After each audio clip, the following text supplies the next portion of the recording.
Ma'am, a series of incidents happening in the border of Karnataka and Andhra Pradesh in the line of treasure hunting at the ancient places and the temple.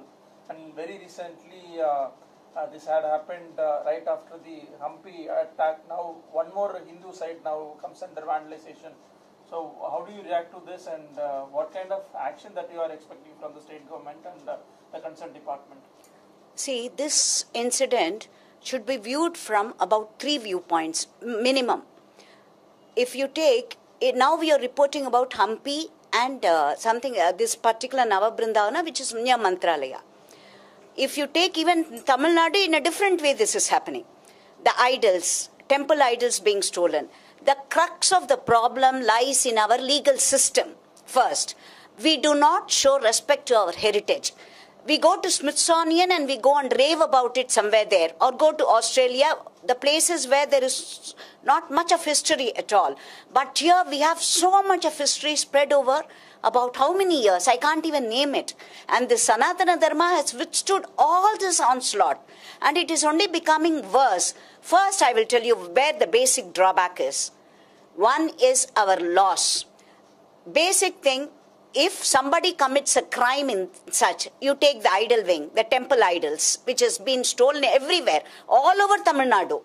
We have about 4.5 lakh idols. Are they there? No, we have not. This is same thing.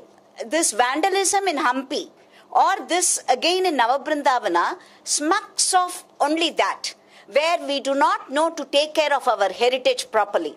So one, the punishment should be a deterrent for another person to do it. Our laws, I'll tell you, let me tell you, nobody knows about it. The laws pertaining to these crimes are very, very, very silken edged. There is what should be the punishment normally for such people? It should be something like life imprisonment. No. You know how much it is, the imprisonment for such culprits? It is about 2 years, but if the magistrate wants, it could be about 6 months only. Somebody steals my jewels, come to my house and steals jewels. The imprisonment is 7 years. Somebody who steals my jewels, which has no value of other than the monetary value. But this particular thing which has so much of value, the culprits go scot-free with just a minimum sentence. So first thing, change our laws.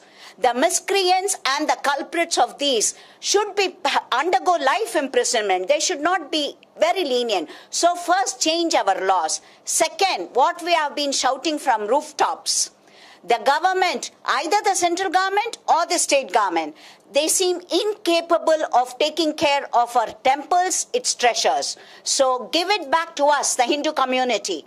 We will take care of them. Don't you see security in Taj Mahal, in Red Fort, in Fatehpur Sikri, or any other place, in Ajmer Dargah?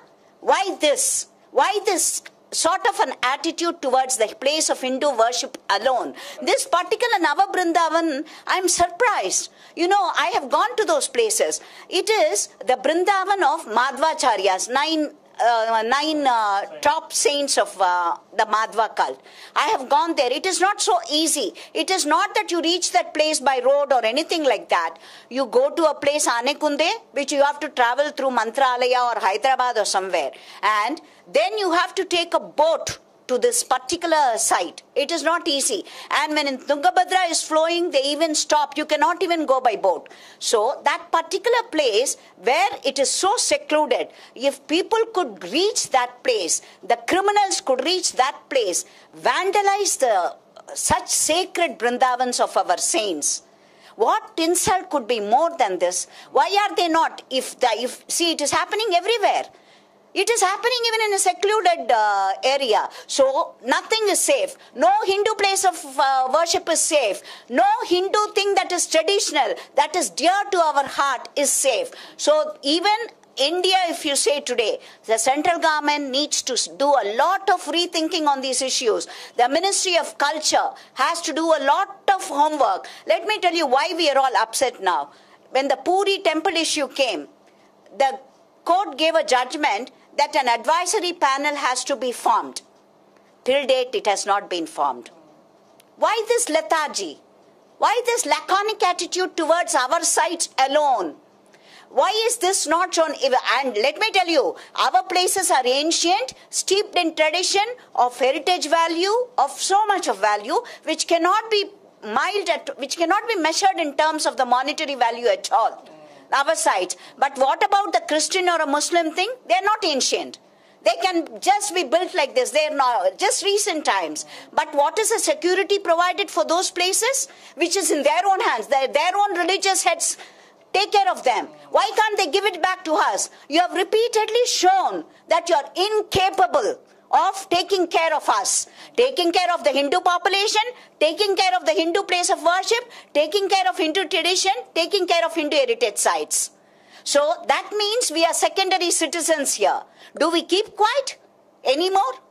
Where are we heading then?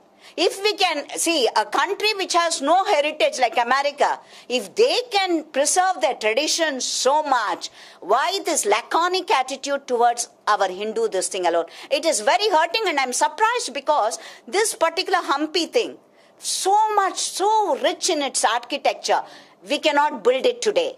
Can they give us back this? Can the central government or the state government build us another Hampi temple and give? Or the same Tamil Nadu government?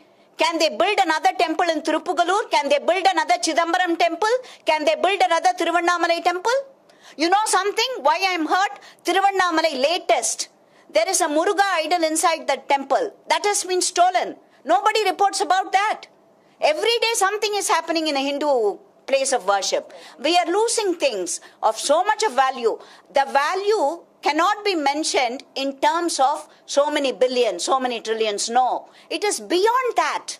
It is beyond this. And let me tell you, Hindu temple worshippers, we are being treated like second-class citizens wherever we go. I would like to maintain here that even judiciary, bureaucracy, the government, the executive, everywhere that we go, I think everybody is to be blamed for this, and I would like to say that the majority of the Hindu population, if they do not do something, come as a collective, we need to come together as a collective group. If we don't, this is going to be the pattern again. Let us keep on crying like this. Let us shout from rooftops. Nothing is going to happen.